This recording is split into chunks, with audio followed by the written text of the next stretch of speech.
우리를 부르는 여러 가지 호칭이 있습니다. 예수 그리스도께 속하고 예수 그리스도를 따르는 사람이라는 의미에서 그리스도인이라는 호칭이 있고요. 예수 그리스도를 믿음으로 거룩하게 구별된 사람이라는 의미의 성도라는 호칭도 있습니다. 예수 그리스도를 믿는 사람이라는 의미의 신자라는 호칭도 있고요. 교회를 다니는 사람이라는 의미에서 교인이라는 호칭도 있습니다. 그리고 또 하나 널리 통용되는 호칭이 바로 제자라는 호칭입니다. 제자.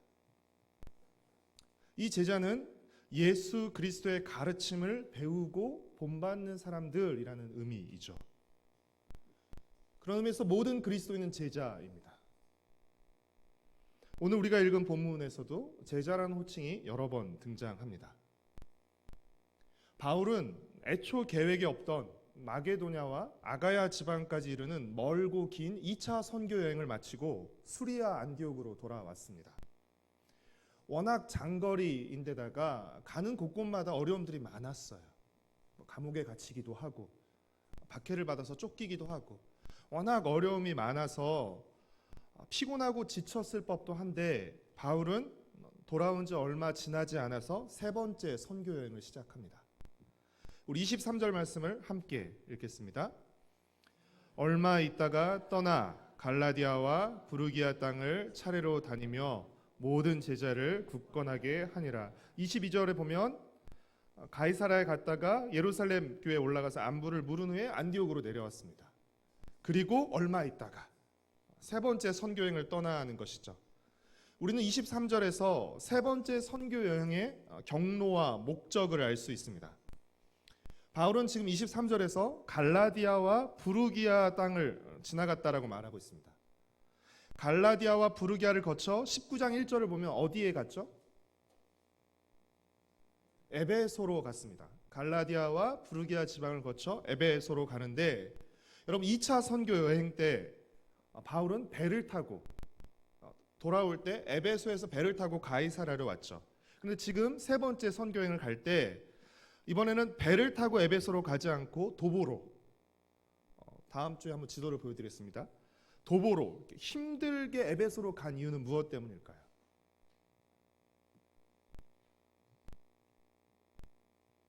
배로 가지 않고 힘들게 내륙으로 도보로 훨씬 더 많은 시간 또 많은 힘을 들여서 간 이유는 무엇 때문일까요? 지난 두 번의 선교 여행을 통해서 복음을 믿고 받아들인 제자들을 더욱 굳건하게 세우기 위해서였습니다. 이것이 바로 바울의 세 번째 선교 여행의 목적이기도 했습니다. 갈라디아와 부르기아 지역은 바울이 1차 선교 여행 때 복음을 전했던 지역입니다. 바울이 1차 선교 여행을 통해서 복음을 전했던 지역을 거쳐서 어디로 갔죠? 에베소로 갔죠. 에베소는 2차 선교 여행 때, 그렇죠? 비록 짧게 들렸지만 2차 선교 여행 때 방문했던 도시였습니다. 바울이 2차 선교 여행 때 수리아 안디옥으로 돌아올 때 에베소에 잠깐 들렸어요. 그리고 잠깐 들리는 사이에서도 복음을 전했죠. 에베소 사람들이 바울이 전한 복음을 듣고 우리와 좀 더 오래 머물러 달라고 요청을 했습니다. 좀 더 오래 머물러서 복음을 들려주고 가르쳐 달라고 요청했지만 바울은 뭐라고 말했죠? 만일 하나님의 뜻이라면, 하나님의 뜻이 허락한다면 너희에게 다시 돌아오겠다라고 말하고 떠났었습니다. 바울은 그 약속을 지키기 위해서 서둘러 세 번째 선교여행을 출발한 것입니다. 바울이 두 번째 선교여행에서 에베소를 떠나고 세 번째 선교여행에서 에베소로 오는 그 사이에 한 사람이 에베소에 오게 됩니다. 그 사람이 누구죠? 바로 아볼로입니다. 24절 말씀을 함께 읽겠습니다. 알렉산드리아에서 난 아볼로라 하는 유대인이 에베소에 이르니 이 사람은 언변이 좋고 성경에 능통한 자라. 이 알렉산드리아는, 이집트에 있는 알렉산드리아는 학문과 문화가 발달한 도시였습니다. 그래서 수십만 개의 파피루스를 보관한 아주 세계적으로 유명한 도서관이 알렉산드리아에 있었습니다. 아볼로는 바로 그 알렉산드리아 출신이었습니다. 그러니까 학문과 문화의 도시인 알렉산드리아 출신답게 아볼로는 교육을 많이 받은 학식이 많은 사람이었습니다. 24절에서 이 사람이 언변이 좋다라고 말하고 있죠. 그러니까 말이 능숙했다라는 의미뿐 아니라 이 언변이 좋다라는 것은 배운 것이 많다, 학식이 풍성하다라는 의미도 갖고 있는 것입니다. 좀 더 구체적으로 말하면 당시 로마와 헬라에서 유행했던 학문, 수사학에 능했다라는 것을 의미합니다. 아볼로는 수사학뿐 아니라 성경 해석에도 능했습니다. 성경에도 능통했습니다. 보통 우리가 이렇게 자라오면서 배워왔던 선생님들이나 교수님들 중에 되게 많이 알고 계시지만 말이 되게 어눌한 분들이 계세요. 혼자서는 굉장히 많이 알고 있지만 전달력이 굉장히 약한 분도 계신데, 아볼로는 많이 알고 있을 뿐더러 말도 유창했습니다. 반대로 전달력은 굉장히 뛰어나는데 내용이 없는 분도 계세요. 그렇죠? 네. 그런데 아볼로는 전달력도 뛰어났을 뿐 아니라 전달하는 내용도 아주 충실했다는 것이죠. 그러니까 가르치는 내용과 전달력이 뛰어났어요. 그러면 이렇게 다른 학생들이 있기 마련이죠. 그런 측면에서 생각할 때 나중에 이제 아볼로가 에베소에서 있다가 고린도에 가서 사역을 하거든요. 그래서 고린도에서 수사학과 성경에 능통했던 아볼로가 가르침을 베풀었죠. 그리고 많은 아볼로를 따르는 사람들이 생겼습니다. 그래서 고린도 교회에 아볼로파라는 게 생겼습니다. 아볼로를 따르는 사람들이 생겼던 것도 충분히 이해가 됩니다. 학자들은 말하기를 아볼로는 굉장히 수사학에 능했기 때문에 굉장히 유려한 말솜씨로 세련되고 수준 높은 어휘를 구사했다라고 하고요. 그에 반해서 바울은 굉장히 쉬운 언어를 썼다라고 합니다. 알렉산드리아 지역에는 디아스포라 유대인들, 즉 교포 유대인들이 많이 살고 있었어요. 그래서 아볼로도 비교적 일찍 복음을 들을 수 있었습니다. 왜냐하면 그곳에 유대인들이 많이 살고 있었기 때문에.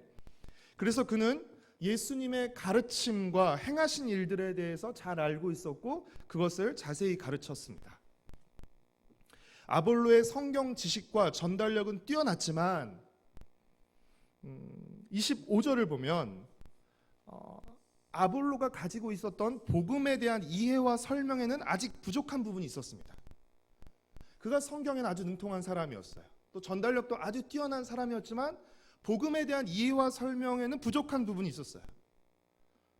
설교를 준비하면서 과연 아볼로가 부족했던 부분이 어떤 부분일까 여러 책들을 찾아봤지만 이렇게 딱 부러지는 대답을 제가 찾지는 못했습니다. 지금 사도행전을 기록한 누가도 25절에서 가르치나 자세히 예수에 관한 것을 자세히 말하며 가르치나 요한의 세례만 알 따름이라 정도로만 얘기하고 있는 것이죠. 정말 아볼로에게 부족한 부분이 무엇인지 정확히 알 수는 없습니다. 그러나 에베소 회당에서 아볼로의 강론을 직접 들었던 브리스길라와 아굴라 부부는 그 부족한 부분이 무엇인지 알았습니다. 우리는 사실 듣지 못했기 때문에 부족한 부분이 뭔지 모르지만 그 설명을 직접 들었던 브리스길라와 아굴라 이 부부, 고린도에서 바울을 만났죠. 그리고 바울을 같이 따라오다가 에베소에 남았죠. 그 남아있는 상태에서 지금 아볼로를 만난 것이죠. 그래서 이 브리스길라와 아굴라 부부는 그 부족한 부분이 무엇인지 알았습니다. 25절과 26절 말씀을 함께 읽겠습니다. 그가 일찍이 주의 도를 배워 열심으로 예수에 관한 것을 자세히 말하며 가르치나 요한의 세례만 알 따름이라. 그가 회당에서 담대히 말하기 시작하거늘 브리스길라와 아굴라가 듣고 데려다가 하나님의 도를 더 정확하게 풀어 이르더라. 여러분, 브리스길라와 아굴라 부부는 어떻게 아볼로의 복음 이해와 설명이 부족하다는 것을 알 수 있었을까요? 어떻게 할 수 있었을까요? 여러분이 뭔가를 말씀하시는데 제 귀에는 들리지 않습니다. 그것은 그들이 고린도에서 바울과 함께 천막을 만들면서 생활했었죠. 그러면서 바울로부터 복음에 대한 충분하고 많은 설명을 들었기 때문입니다. 그러니까 바울로부터 복음에 대한 충분한 설명과 많은 설명을 들은 상태에서 아볼로의 설명을 들으니까 아볼로의 설명에 뭔가 부족한 부분이 있는 것이에요. 그래서 이 부족한 부분을 발견한 브리스길라와 아굴라 부부는 어떻게 하죠? 아볼로를 자신의 집으로 데려갑니다. 막 이끌고 갔다는 것이 아니라 초대하죠. 조용히 자신의 집으로 데려가서 부족한 부분에 대해서 자세히 설명을 해줍니다. 아마도 뭐 강의식으로 뭔가를 가르쳤다라기보다는 집으로 초대해서 함께 식사하고 교제하면서 복음에 대해서, 하나님의 도에 대해서 자신이 바울 사도에게 들었던 설명을 들려주고 함께 대화를 나눴을 것 같습니다. 이를 통해 아볼로는 복음에 대해서 또 하나님의 도에 대해서 더욱 정확하고 온전한 이해를 하게 되었습니다. 이 브리스길라와 아굴라 부부와의 대화를 통해서 더 온전한 이해를 하게 되었습니다. 아마도 그 대화를 나누는 과정에서 아볼로는 브리스길라와 아굴라 부부에게 고린도에 대한 이야기를 들었을 것 같아요. 왜냐하면 고린도에서 왔으니까. 그래서 아볼로는 그 이야기를 들었던 것 같고, 그래서 고린도로 가서 가르치기로 결정합니다. 27절과 28절 말씀을 같이 읽겠습니다. 아볼로가 아가야로 건너가고자 하므로 형제들이 그를 격려하며 제자들에게 편지를 써 영접하라 하였더니 그가 가매 은혜로 말미암아 믿은 자들에게 많은 유익을 주니 이는 성경으로서 예수는 그리스도라고 증언하여 공중 앞에서 힘있게 유대인의 말을 이김이러라. 바울이 복음을 전하고 떠난 상황에서 고린도에서 바울이 복음을 전하고 떠났죠. 에베소로 그리고 수리 안디옥으로 돌아갔죠. 그 바울이 고린도를 떠난 상황 속에서 아볼로는 복음을 받아들인 성도들을 잘 가르치고 양육함으로써 고린도 교회에 많은 유익을 끼쳤습니다. 그래서 여러분 사도행전을 잘 이렇게 읽고 이해하시면 바울 서신들이 언제 어떤 상황에서 그 편지를 썼는지가 이해가 되죠. 그래서 바울이 고린도전서 3장 6절에 뭐라고 표현하냐면 나는 심었고 아볼로는 물을 주었다라는 표현을 합니다. 바울은 복음을 전했고 그 복음을 믿고 받아들인 사람들에게 아볼로가 잘 가르치고 설명함으로써 그들에게 많은 유익을 주었던 것이죠. 아볼로가 에베소를 떠나 고린도에서 사역하고 있을 때 바울이 에베소에 오게 됩니다. 약간씩 이렇게 엇갈리게 되는 것이죠. 바울은 에베소에서 어떤 제자들이라고 불리는 사람들을 만나게 되는데 이들은 세례 요한의 세례만 알고 있었습니다. 그것으로 미루어 보아 아마 세례 요한의 제자들이거나 세례 요한의 제자들과 관련된 사람들은 아니었을까라고 추측됩니다. 바울은 19장 2절에서 그들에게 너희가 믿을 때 성령을 받았느냐라고 물어봅니다. 너희가 믿을 때 성령을 받았느냐? 이 질문은 너희가 예수님을 믿고 진정한 신자가 되었느냐라는 질문입니다. 너희가 예수님을 믿고 진정한 신자가 되었느냐? 왜 그렇죠? 복음을 듣고 예수님을 믿을 때 성령을 선물로 받기 때문입니다. 그러니까 너희가 성령을 받았느냐라는 것은 예수님을 진실로 믿었느냐라고 물어보는 것과 같은 의미인 것이죠. 그런데 그들의 대답이 놀랍게도 뭐였죠? 19장 2절 같이 한번 읽겠습니다. 이르되 너희가 믿을 때 성령을 받았느냐? 이르되 아니라 우리는 성령이 계심도 듣지 못하였노라. 성령이 계심도 듣지 못했다라는 것, 성령이 계시다는 것도 알지 못했다는 건 뭘 말하죠? 이들이 지금 제자라고 언급되고 있긴 하지만 사실상 제자가 아니라는 것을 의미합니다. 이들은 아직 예수님을 믿지 않는 사람들이라는 것을 의미하는 것이죠. 예수님을 그리스도로 알지 못하고 믿지 못하는 사람들이라는 것을 의미합니다. 이에 바울은 어떻게 하죠? 세례 요한이 전했던 그 회개의 세례와 메시지, 회개의 세례를 선포하며 자기 뒤에 오실 메시아를 믿으라고 요한이 선포했었다. 바로 그분이, 세례 요한이 말했던 바로 그분이 예수님이라고 말하는 거죠. 그러면서 예수님의 이름으로 세례를 받으라 라고 말합니다. 4절과 5절 말씀 우리 함께 읽겠습니다. 바울이 이르되 요한이 회개의 세례를 베풀며 백성에게 말하되 내 뒤에 오시는 이를 믿으라 하였으니 이는 곧 예수라 하거늘 그들이 듣고 주 예수의 이름으로 세례를 받으니. 이들은 예수 그리스도의 이름을 믿고 세례를 받음으로써 비로소 진짜 제자가 됩니다. 그리고 그 증거가 무엇이죠? 성령을 받은 것입니다. 6절 말씀을 함께 읽겠습니다. 바울이 그들에게 안수함에 성령이 그들에게 임하심으로 방언도 하고 예언도 하니. 여러분, 그들이 성령을 받은 이유는 바울이 안수했기 때문이 아닙니다. 바울의 안수를 받았기 때문에 성령이 임한 것이 아니라 그들이 예수 그리스도를 믿고 세례를 받았기 때문에 성령이 임한 것입니다. 성령은 어느 누군가가 줄 수 있는 것이 아니죠. 그렇죠? 여기서 그들이 성령을 받은 것은 바울의 안수 때문이 아니라 예수님을 믿고 세례를 받았기 때문입니다. 사랑하는 성도 여러분, 바울의 3차 선교 여행의 시작과 더불어 오늘 본문에 두 가지 에피소드가 나옵니다. 아볼로의 이야기와 에베소에 있는 어떤 제자들의 두 가지 이야기가 나오죠. 조금 잘 연결되는 그림이 잘 안 나오죠. 좀 상관없는 이야기처럼 들리지만 여러분, 이 두 가지 이야기는 우리에게 모든 그리스도인은 제자이다, 그렇게 예수 그리스도를 배우고 알아가는 일에 계속 힘써야 한다라고 이 두 가지 에피소드는 우리에게 말해주고 있습니다. 아볼로는 어떤 사람이었습니까?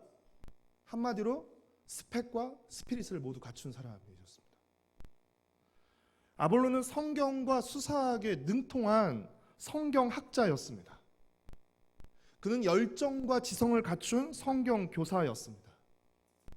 그에 반해 브리스길라와 아굴라는 어떤 사람들이죠? 천막을 만들던 평범한 평신도였습니다. 평신도로서 성경학자 아볼로의 가르침에 부족한 부분이 있었다는 것을 발견하고 그 부족한 부분을 설명해 준 브리스길라와 아굴라도 참 놀라워요. 그렇죠? 그러나 브리스길라와 아굴라의 설명을 겸손히 듣고 배움으로써 자신의 부족함을 채운 아볼로가 사실 더 놀랍습니다. 둘 다 놀라운 사람들인데 브리스길라와 아굴라도 놀랍고 아볼로도 놀랍습니다. 왜냐하면 우리는 다른 사람의 말 잘 안 들으려고 그래요. 잘 안 배우려고 그래요. 그렇죠? 매주 설교를 들으시지만 잘 안 들으시잖아요. 그러니까 귀로 안 듣는다는 게 아니라 잘 안 받아들이시잖아요. 그렇죠? 제 얘기입니다. 제 얘기. 우리는 다른 사람의 이야기를 잘 안 들으려 해요. 잘 배우고 싶어 하지 않아요. 여러분, 더더군다나 나보다 못한 사람에게는 더 배우려 하지 않습니다. 나보다 어린 사람의 말 들으려 하지 않아요. 나보다 못 배운 사람의 말 들으려 하지 않아요. 나보다 지위가 낮은 사람의 말 들으려 하지 않아요. 네가 뭔데? 내 경험을 내세우고 내 학력을 내세우고 잘 들으려 하지 않습니다. 18장 28절에 보면 아볼로가 고린도에서 복음을 전할 때 여러분, 예수 그리스도를 반대하고 부인한 유대인들이 아볼로의 말을 이길 수가 없었어요. 왜요? 아볼로는 성경과 수사학에 능통한 사람이었기 때문에 말로는 아볼로를 이길 수가 없었습니다. 아볼로는 누구와도 말로 싸워 지지 않는 사람이었어요. 그러나 아볼로는 자신의 부족함을 말해주는 브리스길라와 아굴라와 말싸움하지 않습니다. 네가 뭘 한다고 그래? 그들과 말싸움하지 않고 어떻게 하죠? 겸손하게 브리스길라와 아굴라의 말에 귀를 기울이죠. 그리고 배웠습니다. 자신이 갖고 있는 복음에 대한 이해에서 자신이 갖고 있는 부족한 부분이 무엇인지 들었어요. 그럼으로써 아볼로는 복음을 더 온전히 이해할 수 있게 되었습니다. 복음을 더 정확하게 이해할 수 있게 되었어요. 그러니까 사실 아볼로는 부족한 지식 가운데서도 열심을 다했던 것이에요. 그랬던 사람이 더 온전하고 정확하게 복음을 이해하니까 이것을 더 멀리 더 힘써 가르치고 싶었던 것이죠. 그래서 이를 통해 아볼로는 고린도 교회 성도들에게 많은 유익을 끼칠 수 있었던 것이에요. 사랑하는 성도 여러분, 교회 생활에 연차가 제법 되었다고 해서 교회 안에 모든 양육 프로그램을 다 내가 마쳤다고 해서 여러분 다 배운 거 아닙니다. 난 더 이상 배울 거 없어. 난 다 했어. 난 이제 다 됐어. 아니요. 여러분 더 이상 배우지 않아도 된다고 생각하시면 안 돼요. 그 착각하시면 안 됩니다. 아볼로가 보여주었듯이 아무리 뛰어난 학식을 갖추고 성경에 능통하다 할지라도 우리는 늘 배우려는 자세를 가져야 됩니다. 겸손히 다른 사람의 말에 귀를 기울여야 하는 것이죠. 배우려는 자세를 갖추어야 합니다. 우리 중 어느 누구도 더 이상의 배움이 필요 없는 완전한 사람은 없습니다. 그러니까 여러분이 배우기를 거절한다는 건 난 완전하다는 걸 의미하는 것이에요. 난 완전하니까 더 이상 배울 게 없어. 가르쳐를 들지 마. 인 것입니다. 우리 중 완전한 사람 없습니다. 설교는 저도 마찬가지고 우리 중 어느 누구도 그렇습니다. 우리는 예수 그리스도의 장성한 분량에 이르기까지 배우기를 멈추지 말고 계속해서 힘써야 되는 것입니다. 그리스도의 장성한 분량에 이르기까지, 그분을 더 깊이 알기까지, 더 바르게 알기까지 우리는 멈추지 말고 계속해서 힘써야 하는 것입니다. 그래서 우리는 가장 먼저 성경을 통해서 하나님이 어떤 분이신지, 예수님이 어떤 분이신지 알기를 힘써야 되는 것이죠. 또한 함께 신앙생활하는 지체들을 통해서 알기를 힘써야 되는 것입니다.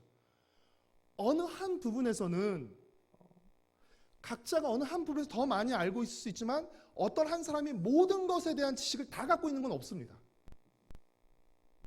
그러니까 내가 잘 알고 있는 부분들을 가지고 다른 사람의 부족한 부분을 도와주는 것이에요. 너 그것도 몰라? 수준이 그거밖에 안 돼가 아니라 내가 잘 알고 있는 걸 도와주는 것이죠. 설교가 그런 것이죠. 제가 좀 더 성경을 많이 보고 연구하면서 함께 여러분에게 나누어 드리는 것이죠. 찬양에 대한 걸 제가 다 알지 못합니다. 찬양을 잘 아시고 또 인도를 잘 하시는 분들을 통해서 우리가 함께 우리의 부족함을 채워가는 것이죠.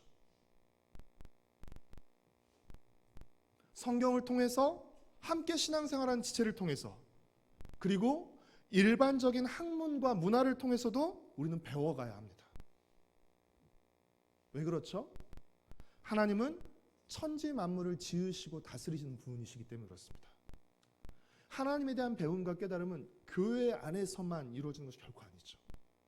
얼마든지 일반적인 학문과 영역 속에서도 얼마든지 그 세상을 만드시고 움직여 가시는 하나님의 손길을, 하나님에 대한 것들을 우리가 배울 수 있게 되는 것입니다.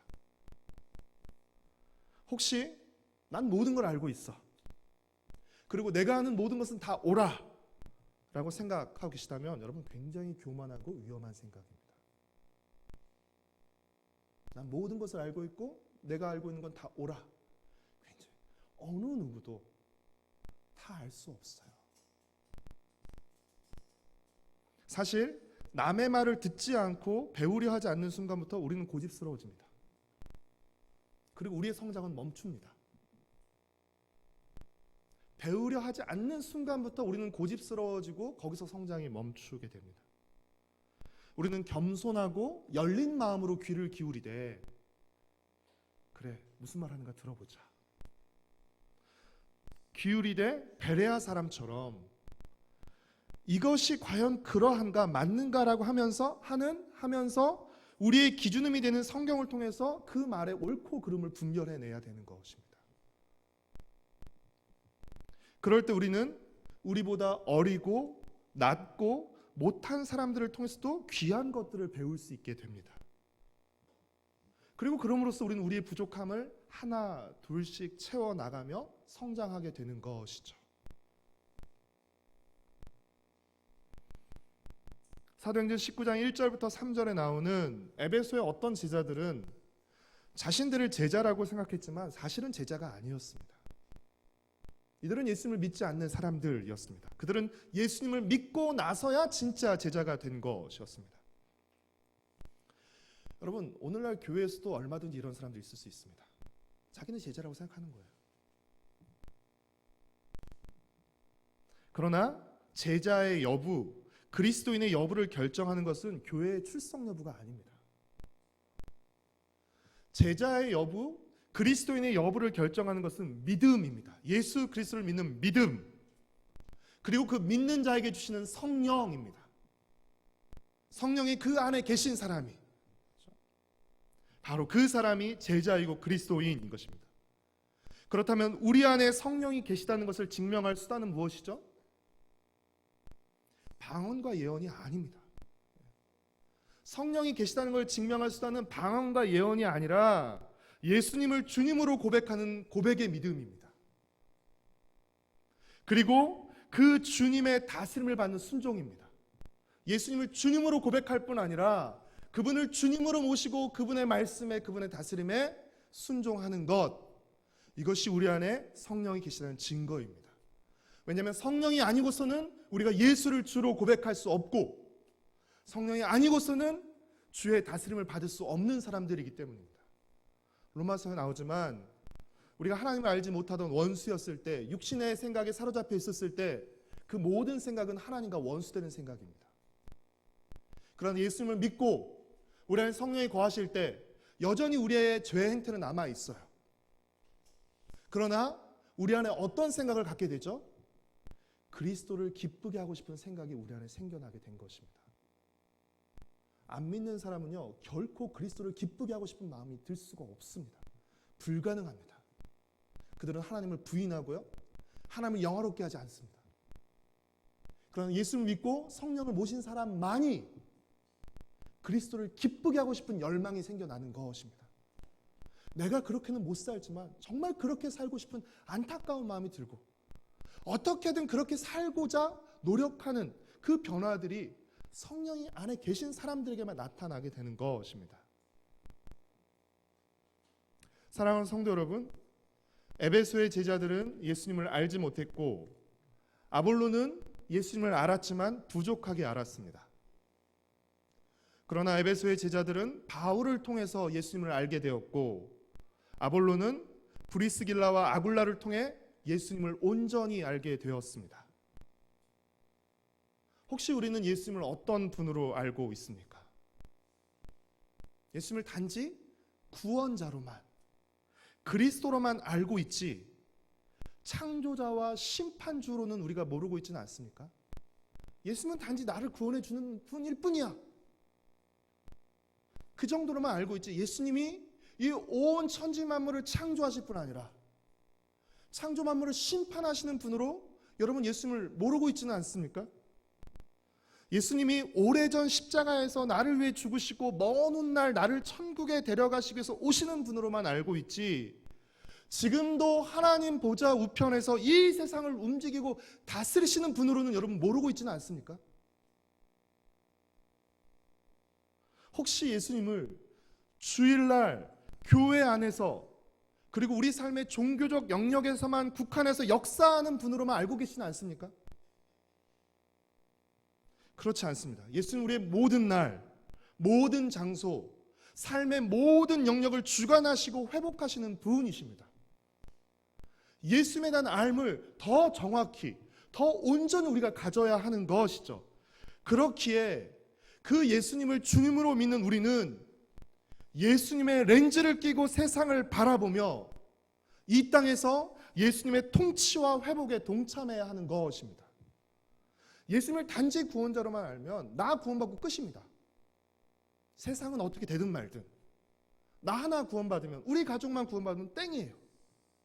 그러나 예수님이 이 세상을 창조하시고 심판하실 뿐 아니라 회복하시는, 새하늘과 새 땅으로 회복해 가시는 분이라는 것을 우리가 믿을 때 우리는 믿고 그 주님의 새로운 회복에 함께 동참하는 것이죠. 우리가 순종하는 것들, 우리가 이 땅에서 믿음을 가지고 살아가는 것들, 그것은 하나님의 회복에, 이 죄로 망가진 세상을 회복하시는 하나님의 회복에 동참하는 것입니다. 예수님을 바라보는 우리의 눈이 새로워져야 하는 것이고, 또 예수님의 눈으로 세상을 바로 보아야 우리가 바르게 살아갈 수 있는 것입니다. 사랑하는 성도 여러분, 모든 그리스도인은 제자입니다. 모든 그리스도인은 배우는 사람입니다. 그리고 교회는 그 제자들이 함께, 그리고 서로 배우고 교제하며 자라가는 신앙 공동체입니다. 특별히 돌아오는 주일은 우리 교회 16번째 창립 기념 주일입니다. 지금까지 16년 동안 우리를 돌봐주신 주님의 은혜에 감사하면서 동시에 지금 현재 우리 자신과 우리 교회 공동체가 채워야 할 부족한 점은 무엇인지 점검하는 기회로 삼았으면 좋겠습니다. 그리고 이 공동체에 속한 우리 모두가 계속해서 주님을 배우고 닮아가는 일에 더욱 힘쓰기로 다짐했으면 좋겠습니다. 성도의 수나 교회의 규모가 커지는 것도 중요합니다. 그러나 더 중요한 것은 교회 공동체에 속한 성도들의 성장입니다. 교회는 커졌고 사람들은 많아졌어요. 그러나 그 교회에 속한 성도들은 16년 전 그대로입니다. 아니, 더 뒤로 뒷걸음질 쳤어요. 여러분, 이것은 마치 체격은 좋아졌지만 체력은 형편없이 떨어진, 허약해진 아이와 다를 것이 없는 것이죠. 뭔가 건물은 크지만 그 토대가 허술하고 아주 위태로운 것과 다를 것이 없는 것입니다.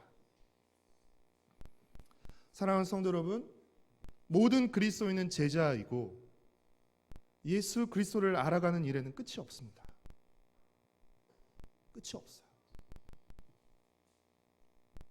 그렇게 우리는 성경을 통해 예수님과 복음을 더 깊이 이해하고 알기 위해 힘써야 합니다.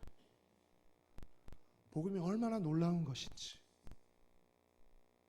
죄로 말미암아 망가진, 불의함으로써 하나님의 원수와 진노의 심판 가운데 처한 모든 사람을 구원하시는 하나님의 지혜와 능력으로서의 복음을 우리가 더 깊이 이해합니다.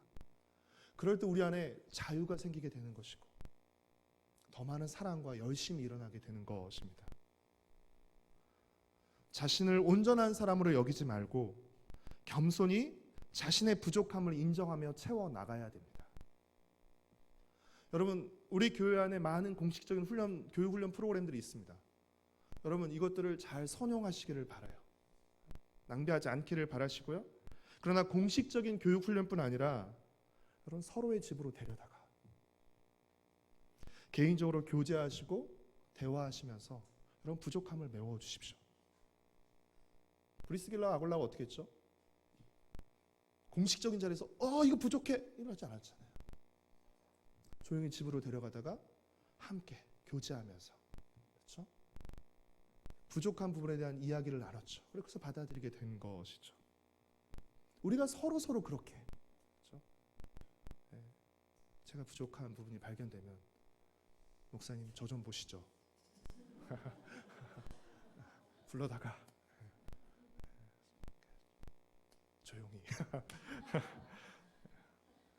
그리스도의 장성한 분량에 이르기까지 우리의 가정과 교회 공동체 안에서 함께, 그리고 서로 배우며 자라가는, 그리고 더욱 굳건하게 서가기를 축복하고 소망합니다.